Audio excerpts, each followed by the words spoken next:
Son las 8 de la mañana y 5 minutos y ya estamos aquí en nuestra mesa de trabajo con el arquitecto José García Vera, presidente del Comité Nacional de Accionistas Banco La Previsora. Hay varios temas para conversar con el arquitecto José García sobre el juicio penal en la Fiscalía del Guayas, doctor Jorge Freire Egues, juicio civil por daños y perjuicios en el Juzgado Cuarto del Civil, doctor Jorge Freire Egues, y en la Corte Nacional de Justicia, en la segunda sala de lo penal, doctor Sergio Figueroa. Pero para darle el contexto a este tema, la primera interrogante al arquitecto José García es cuál es la situación, primero de los accionistas del Banco La Previsora, la recuperación de los depósitos y valores de los accionistas, y sobre todo de aquellos que debieron haber rendido cuentas ante la justicia ecuatoriana, para que nuestros amigos oyentes conozcan de esta situación de los accionistas, ex accionistas del Banco La Previsora. Bienvenido, buenos días, arquitecto José García. Lo escuchamos con esta exposición introductoria. Muchas gracias. Gracias por la entrevista y un saludo cordial sobre todo a los accionistas del Banco La Previsora en la ciudad de Guayaquil, que son más de 4.000 accionistas que nos estarán escuchando. Realmente la situación del Banco de la Previsora no ha cambiado mucho desde que comenzó. Estamos exactamente en el mismo punto, es decir, a los accionistas no se les ha tocado para nada. Aquí hay que saber diferenciar entre los accionistas no comprometidos con el directorio del Banco de la Previsora, los accionistas independientes, que son el 98%, alrededor de los 10.500 accionistas que el Banco de la Previsora tuvo en su época. Recuerde usted que el Banco de la Previsora fue el primer banco con capital abierto que hizo un experimento a nivel nacional y que y por invitación del gobierno que se está volviendo a hacer ahora, que se abrió al pueblo ecuatoriano una invitación para que invirtieran sus ahorros a todo nivel. Había personas que compraban acciones, 10, 20 acciones, 100 acciones, como vieron grandes accionistas. Entonces fue un experimento que se comenzó con éxito y se recapitalizó un banco que estaba caído. Y así comenzó el Banco La Previsora. Cuando usted dice que no ha pasado nada la situación, porque estamos hablando ¿desde qué año? 1998.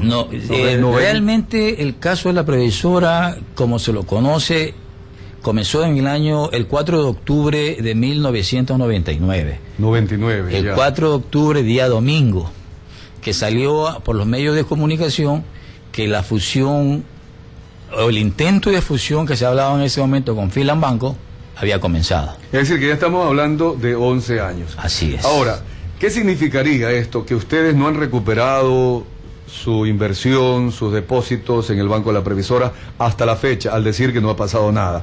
¿Quiénes son responsables de tal situación y por qué? ¿Cómo se ha manejado para que no se haga justicia este tema?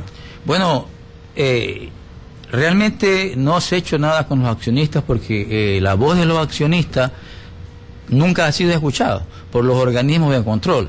Nosotros comenzamos desde el 4 de octubre un proceso de reclamo, y todo el proceso de reclamo en los diferentes estamentos judiciales fallaron en contra de los accionistas.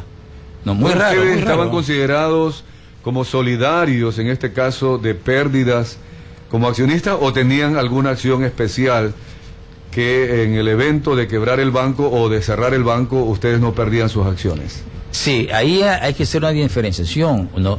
El gobierno y los organismos de control a los accionistas los catalogan como solidarios con las deudas y con el éxito, con el fracaso del banco. Entonces nosotros, los organismos de control dispusieron que los accionistas del Banco de la Previsora estuviesen al último del reparto de las obras del banco, de lo que sobrara. Pero realmente no se diferenció, nunca se diferenció ni se nos escuchó lo que nosotros planteábamos, de que el directorio del Banco de la Previsora en esa época dispuso de los dineros, de los fondos de los accionistas en forma ilegal y que todo ese proceso, por lo tanto, era ilegal. Es decir, el directorio en funciones, antes de entregarlo al banco, al Estado. Así es. Dispusieron de los fondos. Así es.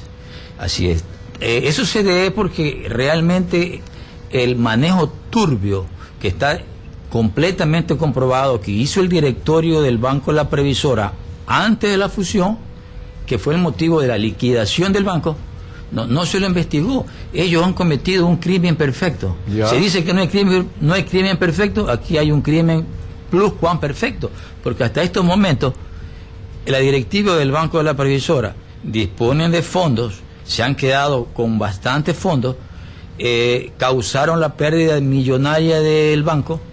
No se sabe exactamente a cuánto suma el perjuicio del banco. En un principio se hablaba de 1.400, 500 millones el perjuicio de Filambanco Previsora. Después, en un principio se hablaba de 600 millones.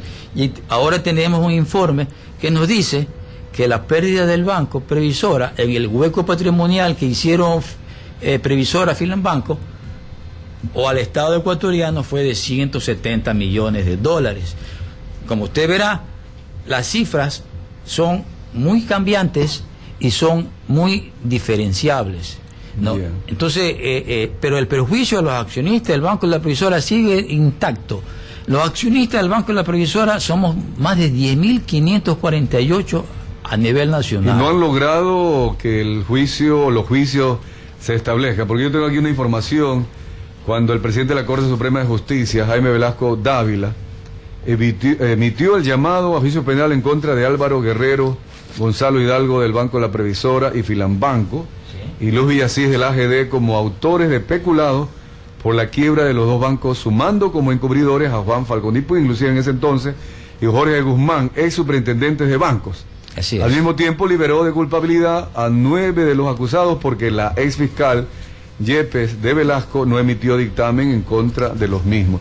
¿En qué ha quedado todo este tipo de trámites judiciales? Mire, yo quisiera hacer una pequeña antecedente. Nosotros comenzamos nuestra defensa contra los accionistas, por los accionistas del Banco de la Previsora. Nosotros lo comenzamos en el 99 con una apelación a la Defensoría del Pueblo. Y en esa época estaba estaba como defensor del pueblo el abogado Hernán Ulloa. El abogado Hernán Ulloa Parada, que ahora está también en Quito en alto cargo y fue candidato a la presidenta de la Corte Nacional de Justicia. Él nos mandó a nosotros, de nuestra solicitud de la Defensoría del Pueblo, nos mandó un juicio. Presentamos el juicio y cayó donde la jueza Angelita Albán. La jueza Angelita Albán a nosotros, después de un proceso que nosotros pusimos prueba, etcétera, etcétera, con nuestros abogados recabaron información, estuvimos presentes más de 2 años en ese juicio. La jueza Angelita Albán nos saca del juicio porque decía que no teníamos personería jurídica como accionista del Banco de la Previsora. Al final ese juicio termina exonerando de responsabilidad civil y penal a Álvaro Guerrero y a los demás implicados en el caso, que son como 4 que estaban implicados en ¿Usted forma cómo directa. se sintió ahí? ¿Cree que se hizo justicia o no? Por supuesto que no. No, por supuesto que no. Nosotros apelamos, pero no hubo ninguna consideración. ¿Cuáles son los argumentos para considerar que se mantiene esa responsabilidad? Usted dijo de que ellos, como directores, administraron los dineros, pero ¿no tenían ellos esa atribución como directores del banco? No tenían, eso está completamente comprobado por informes que existen en los organismos de control, llámese superintendencia de banco, superintendencia de compañía. Ellos saben perfectamente que no había autorización del directorio ni de la Junta de Accionistas del Banco de la Previsora en su momento para hacer eso. Yeah. Entonces, por tal razón, cuando hubo para tratar de obviar esa responsabilidad civil que era necesaria y básica en los organismos de control, se dictaminó una orden especial para hacer que la fusión Previsora Filambanco fuese una fusión extraordinaria y se dictó a dedo una ley especial para salvar esa responsabilidad que el directorio de la Previsora, que no lo había dado esa razón. Entonces vino la Superintendencia de Banco y dictó una ley especial dictaminando como única en la historia jurídica, bancaria y legal una resolución de la Superintendencia de Banca a través del abogado Juan Falcón Dipuy, indicando que la fusión Previsora Filambanco era extraordinaria y salvaba todo lo que se había omitido, entre los cuales estaba la aprobación del directorio de los accionistas del Banco de la Previsora para esa fusión, que nunca se ha dado, consta en papel. Ni siquiera ni siquiera está firmada el acta de la superintendencia de banco, consta con la firma del superintendente de banco. Ya. El acta misma. Para ir un poco ya a lo actual, en la situación del juicio penal, dice en la Fiscalía del Guaya, juicio civil por daño y perjuicio en el Juzgado Cuarto de lo Civil, en la Corte Nacional de Justicia. ¿Qué es lo destacable de estos 3 trámites judiciales? Mire, yo quiero hacer un mensaje claro. El problema específico por lo cual los accionistas del Banco de la Previsora y el pueblo ecuatoriano en general no conoce el asunto de la Previsora es porque todos los medios de información, todo el sistema informativo, salvo raras excepciones, no destacan el caso de la Previsora. Solamente hablan de Filambanco y hablan como que si Filambanco fuera el caso de los Isaías. Todo el mundo se interesa en Filambanco, en el caso de Isaías, el Vuelta, etcétera, etcétera, y hablan como que nunca existió Previsora. Y realmente eso se debe, luego de un análisis que nosotros hemos hecho específicamente porque los mismos actores que están ahora han estado siempre manipulando la información en estos últimos 10 años. Todo comenzó cuando los abogados de Filambanco fueron el mismo grupo que está ahora en el poder. Parece increíble, pero es así. Por ejemplo, yo no sé si puedo dar nombres Bueno, o sea, si usted tiene pruebas, porque, ojo, ahí hay que cuidar lo que es la acusación, ¿verdad? No, claro. Cuando hay acusación, si está dentro del juicio, ¿cuál es el juicio que se ha planteado? ¿Con qué tipo de pruebas se ha planteado el juicio? Yo lo que quiero decir es que los mismos actores que están ahora en el poder y dominando esto de una forma en los puestos clave de control. Por ejemplo, si usted dice, tal funcionario público del actual gobierno trabajó en tal institución, ahí está diciendo una verdad plena, pues. Le voy a decir, por ejemplo, con nombre y apellido. Por ejemplo, el señor Alexis Mérez Giler. Alexis Mérez, actual secretario. Estamos hablando del asesor jurídico del presidente. El actual secretario de la Presidencia de la República, una persona que me cae bien, lo veo bien vestido, elegante, de buena corbata, todo. Pero él fue abogado defensor en el año 99 de Filambanco, pues, y son amigos con el abogado defensor de Filambanco, que es el doctor Chiqui Castro, actual Javier Castro. Entonces ahí todo el grupo del estudio jurídico Romero Menéndez, que fueron los abogados defensores de Filambanco, se mantienen intactos en la posición administrativa, jurídica, política, financiera, económica, que manejan los hilos finos de esta circunstancia, no ha cambiado. Entonces, ¿cómo es nosotros, que somos un accionista pobre, que vivimos al día, que representamos a 10.500 accionistas, que están en todo el país, que no se los ve, pero se los siente, y no nos escucha? ¿Cómo nos podemos defender si estamos luchando contra un monstruo dificilísimo? El doctor Gustavo Noboa, expresidente de la República, y todo el grupo que están actualmente, por ejemplo, el estudio jurídico Romero Menéndez, que están ahí el doctor Héctor Romero Parducci, expresidente de la Corte Suprema de Justicia en la época anterior de que hubo todo este lío, es concuñado de Francisco Solá Medina. ¿Y quién es Francisco Solá Medina? El presidente del directorio del Banco de la Previsora. Ahora, con toda esa información, arquitecto José García, lo ideal siempre, y acá lo hemos planteado, es que haya justicia. Usted acaba de explicar que inclusive se ha desaparecido, y es cierto, no hay noticias sobre el Banco de la Previsora, es decir, siempre se habla exclusivamente del banco, del Filambanco, que fue en esa fusión prácticamente el que comenzó a dar la cara, Filambanco, y no la Previsora. O en todo caso, Filambanco habría absorbido a la Previsora, por eso quizás que no destaca. Pero usted, arquitecto José García, como uno de los accionistas afectados, y en este momento que tenemos un gobierno de la Revolución Ciudadana que lucha contra la corrupción, con este tipo de poderes que existían en la época antigua de la partidocracia, en la parte legal, en la parte jurídica, en la parte política y económica, ¿ha habido algún acercamiento con el gobierno, con el presidente de la República, Rafael Correa? Ustedes como ¿Cuánto dice que son los ex accionistas? 10.500. 10.500. Sí. Así como ha habido la asociación de ex accionistas o ex acreedores del Banco del Progreso, del Banco del Filamanco mismo, ¿por qué no? Ustedes se han acercado al gobierno nacional, al presidente de la República como un gremio y decirle, señores, aquí está esta injusticia todavía pendiente. Hemos tratado, pero no hemos podido. Y entendemos que no podemos porque, le vuelvo a repetir, alrededor de él existen muchos intereses que no nos dejan llegar.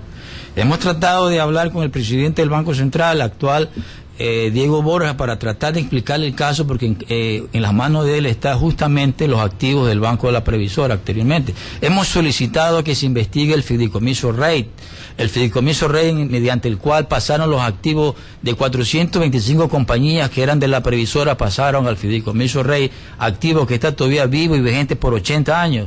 Y siguen dominando las mismas personas que estuvieron manipulando los activos de la Previsora, se siguen beneficiando de ese activo. No, hemos solicitado que ese fideicomiso Rey que tiene vicios de nulidad, no se lo investigue, no se lo investiga. Hemos solicitado que aquí tengo casualmente, por ejemplo, que usted ve, aquí tengo el libro de los accionistas del Banco de la Previsora. Son 10.586 accionistas, ¿no? Y solamente ni el 2% representa. Pero ¿cómo con tanta cantidad de personas no han podido ustedes tener más peso para que puedan actuar en este tipo de trámites legales, de juicios legales y hacerse escuchar? Usted me dice porque de pronto no le han dado cabida, porque están bajo la razón social de Filambanco y que de alguna manera se ha manejado la comunicación en el Ecuador. Pero vuelvo a repetirle, el gobierno nacional tiene sus defensores del pueblo, tiene tantos y tantos organismos que podrían acoger las denuncias que ustedes planteen. Bueno, nosotros lo hemos hecho, pero todo ha sido en vano. Todo en vano. Todo en vano. Todos los juicios que hemos presentado los hemos perdido. Todos los recursos que hemos llegado han sido rechazados. ¿No será que han perdido también porque la argumentación de la otra parte ha sido superior? Digamos, por ejemplo, el recurso que nos dijo la jueza Angelita Albán en su época fue que no teníamos la responsabilidad jurídica, cuando sí la tenemos, porque nosotros tenemos la representación jurídica. Nosotros tenemos la representación jurídica de los accionistas que nos la dieron en una asamblea nacional, cuyo nombramiento fue inscrito y notarizado, ¿no? ¿Cuál es el siguiente paso? Porque ya la ciudadanía en este momento nos está escuchando, conocen de su situación, conocen de su posición en el sentido de decir que hay una injusticia, que todavía realmente a los ex accionistas del Banco de la Previsora, 10.000 y más que usted ha demostrado aquí en ese libro de accionistas, no se le ha hecho justicia. ¿Cuál es el siguiente paso? ¿Qué esperan ustedes del Estado para que haya justicia en este sentido, desde el punto de vista suyo, obviamente? Nosotros solicitamos en forma práctica, y siempre hemos tratado que el gobierno tiene que indemnizar a los verdaderos accionistas del Banco de la Previsora, no al porcentaje de accionistas que está ya, que era el vinculado a la Previsora, que se llevaron mucha plata, siguen todavía con mucho poder, con empresas, y todo ellos siguen. Entonces, más o menos el 98% de los accionistas, que representa quizás el 50% del capital social del banco en esa época, debería ser compensado por el gobierno nacional. Y yo he puesto a $1 por acción, ¿no? A esa gente o a sus herederos, porque ya en este momento ya existe un porcentaje de accionistas que han fallecido, pero sus hijos están ahí. Entonces, el gobierno nacional debería compensar a los accionistas del Banco de la Previsora por lo menos con un valor de $1 por acción, en consideración de que los organismos de control del Estado ecuatoriano fallaron, ¿no? Que todos los organismos de control del gobierno fallaron, y que a la larga se va a hacer un problema de Estado también, porque si nosotros seguimos nuestro juicio y llegará un momento determinado que a nivel nacional no nos van a escuchar, entonces esto se va a hacer un clamor a nivel internacional. Porque ya son 11 años. Así es. Desde el 99, Así ya es. vamos a los 12 años ahora del 2011. Así es. Lamentablemente nosotros también tenemos falencias. No, reconozco nuestra falencia en el sentido de que por la misma capacidad económica nuestra y por el número de accionistas que son tan grandes, tratar de buscarlo y encontrarlo organizado ha sido muy difícil. Pero nosotros tenemos ahorita un grupo de accionistas en la ciudad de Guayaquil. Tenemos un comité en Quito que maneja el comité de Quito y el Oriente. Ustedes seguirán en la lucha entonces. Nosotros sobre seguimos, este tema. tenemos un comité en Loja, ¿no? Caramba. Y aquí, en este grupo, pequeño grupo de Loja, aquí existe un grupo de alrededor de más de 40 personas que están pendientes al momento y trabajando en este momento con nosotros. Muy bien, por organizado arquitecto y José coordinado. García, en nombre de quienes usted representa como presidente del Comité Nacional de Accionistas Banco La Previsora, si tiene algo más que agregar el día de hoy para dejar ahí planteado este tema y luego hacer el seguimiento en el futuro. Yo le agradezco mucho la entrevista. Hago un llamado a los accionistas del Banco La Previsora que si tienen alguna duda, por favor nos llamen a nuestro teléfono celular, el 094-1339-93, 094-1339-93, coordinamos la lucha con el Banco de la Previsora. No está perdida, algunos creen que ya está perdida por el tiempo que ha ¿Ustedes pasado. tienen alguna sede, algún local que a veces es más fácil No, ubicar? realmente no solo al tenemos, teléfono. solo mi oficina particular. Ya, en todo estamos. caso, los accionistas del banco que están en la lista deben conocerlo a Así es. usted y Estamos conocer coordinados. que usted considera que esto sí tiene futuro y va a seguir en la lucha. Nosotros pensamos que el gobierno nacional es muy serio en esto, que las intenciones del gobierno nacional realmente quiere organizar y buscar solución al problema bancario, pero mientras existan personas que alrededor de él están en lo mismo. Se me olvidaba un nombre, no sé si lo pueda dar porque quizás pueda hasta caer en Se problemas. refiere a un funcionario público Un funcionario actual público que actual. tuvo que ver en este tema. Claro. Yo, por ejemplo, el doctor Galo García Feró, que digamos, y el hijo de él, Galo García Carrión, es el actual procurador del Estado. Mire la importancia de eso. Justamente nosotros... Es decir, que coincidentalmente, a diferencia del Banco de Progreso, a diferencia de otros bancos ya que han estado en manos de la AGD, coincide que actuales funcionarios fueron también parte del sistema de la previsora. Entonces, a eso usted se refiere, que posiblemente por eso no avanzan las reclamaciones de ustedes. Es que no avanza porque, por ejemplo, en el juicio que está en el juzgado, en la Fiscalía del Guaya, tenemos como 4, 5, 6 meses que se está esperando un informe de la Procuraduría del Estado y no nos llega, ¿no? Justamente hace 2, 3 días nuestro abogado ha ido a ver y a tratar de impulsar el juicio y el informe que debe mandar a la Contraloría no llega. Entonces, esos informes todo el mundo conoce porque ya todos sus informes son públicos. Pero justamente se necesita que la Contraloría, la Procuraduría, entregue esos informes y no avanzan los juicios. Pero vuelvo a repetir, mientras existen personas que estuvieron en forma directa comprometida con el problema inicial de la previsora y que se mantienen ahora, después de 11 años, justamente en los puestos clave, no se va a buscar solución. Y ese es nuestro mensaje al señor Presidente de la República y a los funcionarios de control que tratan de organizar el problema bancario. Bien, pues hemos escuchado al arquitecto José García Vera, presidente del Comité Nacional de Accionistas Banco La Previsora, un caso también digno de estudio que la Facultad de Jurisprudencia deberían también analizar, porque de ahí hay mucho para obtener en conocimiento. Le agradezco haber estado con nosotros y le deseo éxito. Y bueno, de alguna manera usted dice que va a mantenerse en la lucha e invita a los accionistas que no crean que esto es una causa ya perdida. Así es. Vamos al corte comercial y estaremos en el futuro con más información sobre este asunto una vez que conozcamos alguna novedad.